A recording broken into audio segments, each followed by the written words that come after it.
पिछले एपिसोड में आपने जाना कैसे माया विश्वकर्मा ने रची थी वो दिव्य वास्तुकला जिसने स्वर्ण नगरी लंका को बनाया अद्भुत और अजेय। लेकिन उस स्वर्ण नगरी के पीछे छिपा था एक ऐसा नाम जिसकी बुद्धि से देवता भी भय खाते थे। अब आरंभ होगा रावण का अध्याय।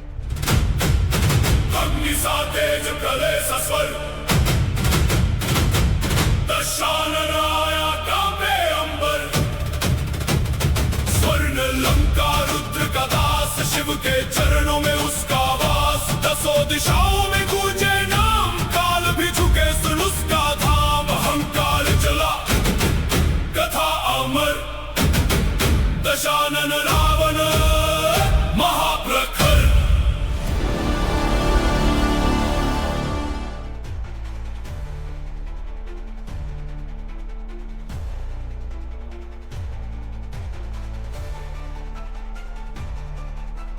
रावण कहें, हिरेवण कहें या दशग्रीव कहें, तो रावण नाम जो पड़ा है तो उसी के पीछे उनका एक तरह सारी कहानी भी रावण की समझ में आती है। एक कि रावण अपने समय के सबसे बड़े जो ज्ञानी थे या वैज्ञानिक थे उसमें हम उनको शामिल कर सकते हैं। और आख्यान जैसा बताते हैं कि उन्होंने देवताओं पर विजय किया, त्रिलोक पर विजय किया और बहुत सारे उनके जो काम मिलते हैं देखने को। रावण हत्या संगीत पर उनका बड़ा अधिकार रहा। तो ज्ञान तो है, परम ज्ञानी भी है, लेकिन उसके साथ साथ उनका अहंकार जो है वही उनके एक तरह से विनाश का भी कारण रहा। जहाँ वो त्रिलोक के अधिपति हैं, वो सारे काल के संबंध में एक तस्वीर उनका एक प्रखर नियंत्रण भी रहा और काल के साधक भी रहे। लेकिन अहंकार के कारण उनको काल को एक तरह से बांधना चाहा या इसका दमन भी करना चाहा। तो कई तरह से उन चीज़ों को समझने की कोशिश कर सकते हैं कि जब उन्होंने ब्रह्मा जी की तपस्या की है, आराधना की और बहुत ही विकट तपस्या की है, तो मांगा उनने अंत में काल पर विजय का। तो जिसके बारे में खुद जो सृष्टि करता है प्रजापिता जो ब्रह्मा है उन्होंने उसको मना किया कि ये संभव नहीं है। लेकिन यदि उन्हें उसको समझ लिया होता कि वो क्यों मना कर रहे हैं तो शायद इतनी दुर्गति रावण की नहीं होती जो आज भी हम एक तरह से इतिहास के सबसे बड़े खलनायक के रूप में हम उनको देखते हैं। एक नाम जो हजारों वर्षों से भारत की चेतना में गूंज रहा है वो है रावण। दशग्रीव, लंकेश्वर, त्रिकालदर्शी। रावणो नाम राक्षेंद्र सर्वशास्त्र विशारद। रावण नाम के राक्षस राज सभी शास्त्रों में पारंगत थे। हम रावण को केवल राम के शत्रु के रूप में जानते हैं, पर क्या आप जानते हैं रावण एक ऐसे महापंडित थे जिन्होंने काल और समय को इतनी गहराई से समझा था कि वे ग्रहों की चाल को अपनी इच्छा से प्रभावित करना चाहते थे।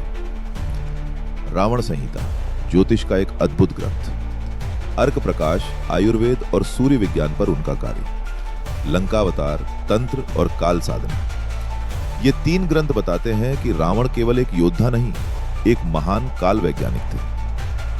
रावण विद्वान था, ऐसा विद्वान ऐसे सब मानते ही।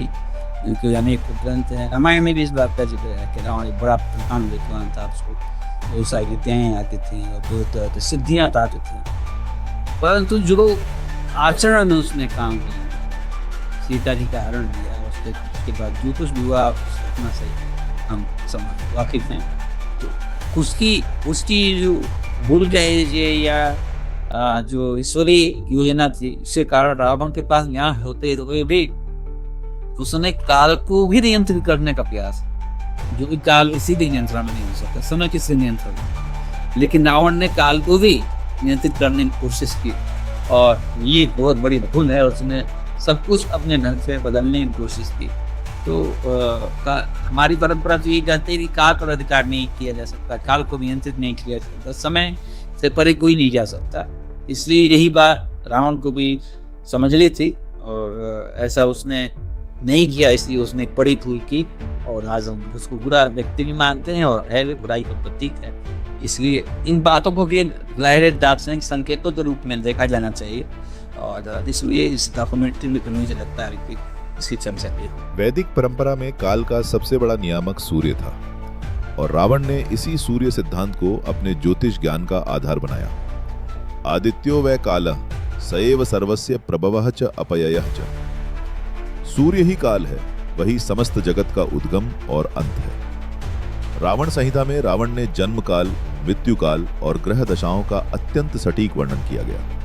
उन्होंने बताया, प्रत्येक व्यक्ति का जीवन ग्रहों की स्थिति से नहीं, काल की धारा से निर्धारित होता है। यत्र यत्र स्थितः सूर्यः कालः तत्र प्रकाशते, ग्रहाणाम गतिमादाय ज्ञातव्यम फलमुत्तमम्। जहां जहां सूर्य स्थित है वहां काल प्रकाशित होता है। ग्रहों की गति को जानकर उत्तम फल की गणना करनी चाहिए। रावण एक उपासक भी थे भगवान शिव और सूर्य के। उन्होंने शिव तांडव स्तोत्र की रचना की, जिसमें काल रुद्र को नमन है। तो उनकी सूर्य साधना का उद्देश्य था काल पर नियंत्रण। जटाटवी गलत जल प्रवाह पावित स्थले, गले अवलंब्य लंबिताम भुजंग तुंग मालिकाम। जटाओं की घाटी से बहते जल से पवित्र कंठ में ऊंचे फन वाले सर्पों की माला लटकाए। यह स्तोत्र काल के महाप्रभु शिव की स्तुति है। रावण संहिता को बहुत कम लोग गंभीरता से पढ़ते हैं, किंतु इस ग्रंथ में जो ग्रह गणना की पद्धति वर्णित है वो आधुनिक एफिमेरिस से आश्चर्यजनक रूप से मिलती है। रावण ने सूर्य को केंद्र में रखकर नवग्रहों की गति का जो सिद्धांत दिया वो हीलियोसेंट्रिक मॉडल के अत्यंत निकट है, जिसे पश्चिम में कोपरनिकस ने 16वीं सदी में प्रस्तुत किया। इसका अर्थ ये नहीं कि दोनों एक ही हैं, किंतु वैदिक परंपरा में काल गणना का वैज्ञानिक आधार था, ये निर्विवाद है। डॉक्टर नंदिता कृष्ण की किताब द बुक ऑफ डीमंस में लिखा है कि रावण एक बहुआयामी व्यक्तित्व है। दक्षिण भारत में उन्हें एक महान विद्वान और शिव भक्त के रूप में पूजा जाता है। उनका काल ज्ञान तंत्र विद्या से भी जुड़ा था, अर्थात वे केवल समय की गणना नहीं करते थे, बल्कि समय के प्रवाह को अनुभव करने की साधना भी करते थे। कि पहले जब उन्होंने अपना जीवन शुरू किया तो आराधना की ब्रह्मा जी की, और जब उनको लगा कि अब ब्रह्मा जी के पास जितनी शक्तियां थी, जितना वरदान उनको दे सकते थे, उन्होंने दिया है। बाद में वो महाकाल के महादेव के आराधक बने। तो इसका मतलब ये है कि उन्होंने अपना जो लक्ष्य, अहंकार जो है या काल पर नियंत्रण पाने का जो है, वो उन्होंने छोड़ा नहीं। रावण का काल ज्ञान इतना गहरा था कि उन्होंने एक असंभव काम किया। उन्होंने 9 ग्रहों को, समय के नियामकों को अपने वश में करने का प्रयास किया। रामायण की परंपरा में एक प्रसंग आता है, रावण ने शनिदेव सहित कई ग्रहों को अपने वश में करने की कोशिश की। उनका उद्देश्य था अपने पुत्र मेघनाद की जन्म कुंडली में सभी ग्रहों को 11वें भाव में स्थापित करना, ताकि वो अमर हो जाए। रावणः शनिमानीय नवग्रहान वशे चकार, काल प्रवाह मादातुम सोपी कालेन निग्रह। लोक परंपरा एवं टीकाकार उद्धृत। रावण ने शनि को वश में कर नवग्रहों पर नियंत्रण पाने का प्रयास किया, किंतु काल की धारा को रोकने वाले को काल ने स्वयं रोक दिया। यहां एक गहरा दार्शनिक सत्य है। रावण का काल ज्ञान था, पर काल को नियंत्रित करने की इच्छा उनके अहंकार का प्रतीक बन गई। यही उनका पतन था। कालः पचति भूतानि कालः संहरति प्रजाः, कालः सुप्तेषु जागर्ति कालो ही दुर्तिक्रमः। काल प्राणियों को परिपक्व करता है, काल प्रजा को नष्ट करता है। जब सब सोते हैं तब काल जागता है। काल को पार करना अत्यंत कठिन है। रावण ने जो नहीं समझा वो ये था, काल स्वयं ब्रह्म का एक रूप है। उसे जानने वाला ज्ञानी है, उसे नियंत्रित करने की इच्छा रखने वाला अहंकारी। यही काल श्रृंखला का मूल संदेश भी है। कि एक तो रावण की हम बात करें तो जो जितने ग्रह हैं सब पर उन्होंने नियंत्रण प्राप्त किया। शनि महाराज हो, शनिदेव हो, या और जो दूसरे हैं, चाहे वो अग्नि हो, चाहे वो इंद्र हो, बृहस्पति हो, सबका। दूसरा जो आपका प्रश्न है कि क्या हमारे प्राचीन समय में काल के बारे में कोई माहिती है, जानकारी है या नहीं है, तो महाकाल सबसे पहला उदाहरण है जो सृष्टि के नियंत्रण करता भी है, निर्माण करता भी है, और उन्होंने काल के सर्जना, काल के एक तरह से अवतार के बाद ही सृष्टि का निर्माण किया। तो हमारे यहाँ बहुत पहले से, और हम यदि ऋग्वेद की बात करें जो दुनिया के प्राचीनतम ग्रंथों में शुमार किया जाता है, तो और भी जगह है, तो बहुत सारे जो विवरण हमको मिलते हैं। तो काल की जानकारी हमारे पुरातन पुरखों को रही होगी, ये बहुत स्पष्ट है। अब इस एपिसोड का सबसे महत्वपूर्ण हिस्सा, रावण के काल ज्ञान और आधुनिक विज्ञान के बीच संवाद।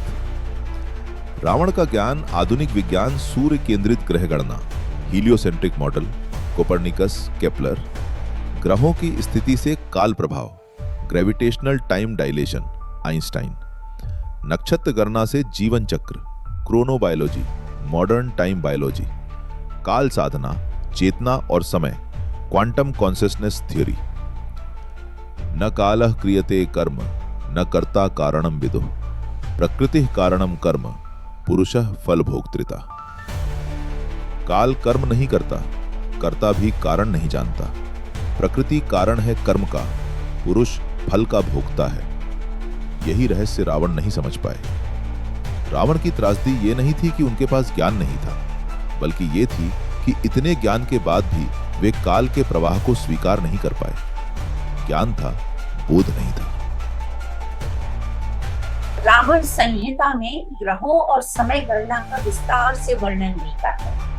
इससे पता चलता है कि एंशिएंट इंडिया में स्काई ऑब्जर्वेशंस और प्लैनेटरी कैलकुलेशंस के आधार पर वैज्ञानिक दृष्टिकोण से कार्य किए जाते थे।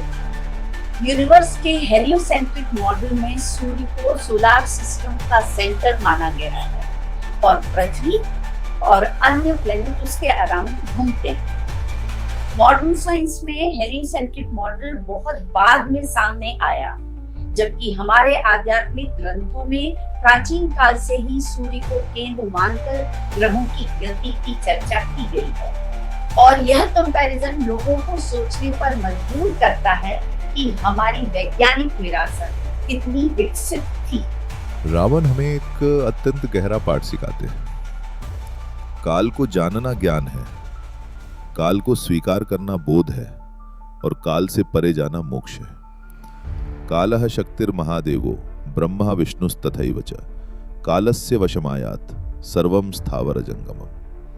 काल ही महादेव की शक्ति है, ब्रह्मा और विष्णु भी काल के वश में है, समस्त चर अचर जगत काल के अधीन है। रावण में ज्ञान था, इतना ज्ञान जो युगों में एक बार मिलता है, पर जिसने काल को समझा वो काल से नहीं लड़ा, जो काल से लड़ा उसे काल ने स्मरण में ले लिया। काल न किसी का शत्रु है न मित्र, काल एक दर्पण है, जो हम हैं वही दिखाता है। रावण एक असाधारण काल वैज्ञानिक और ज्योतिषाचार्य थे। रावण संहिता में सूर्य केंद्रित ग्रह गणना आधुनिक हीलियोसेंट्रिज्म से मेल खाती है। काल को नियंत्रित करने की इच्छा ही रावण की त्रासदी थी। ज्ञान और बोध में अंतर है, रावण बस ये अंतर नहीं समझ पाए। काल अजय है, यही वैदिक दर्शन और आधुनिक विज्ञान दोनों कहते हैं।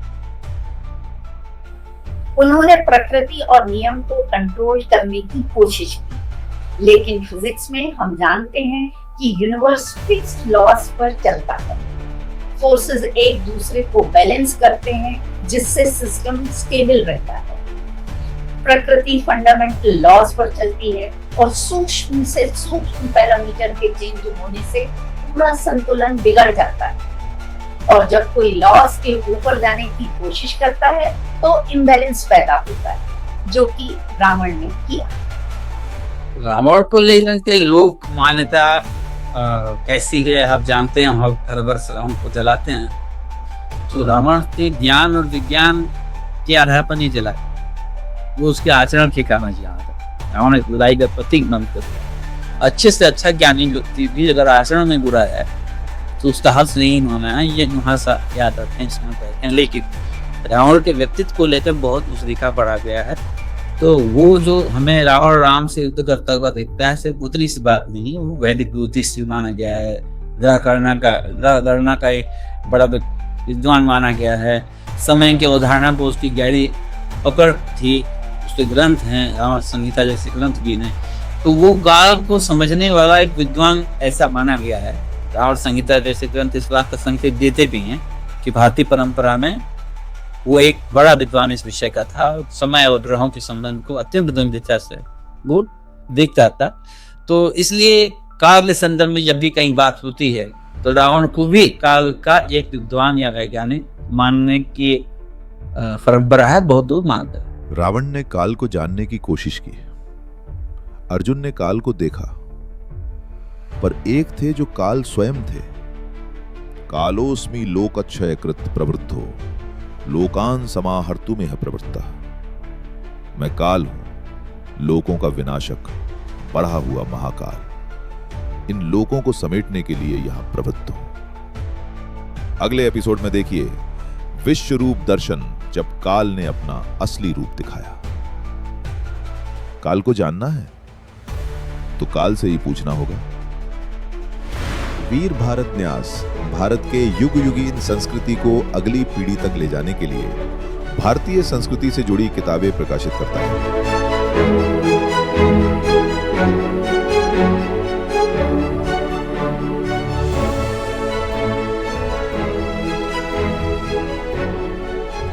जो कि Amazon और अन्य प्रमुख ई-कॉमर्स प्लेटफॉर्म पर उपलब्ध है।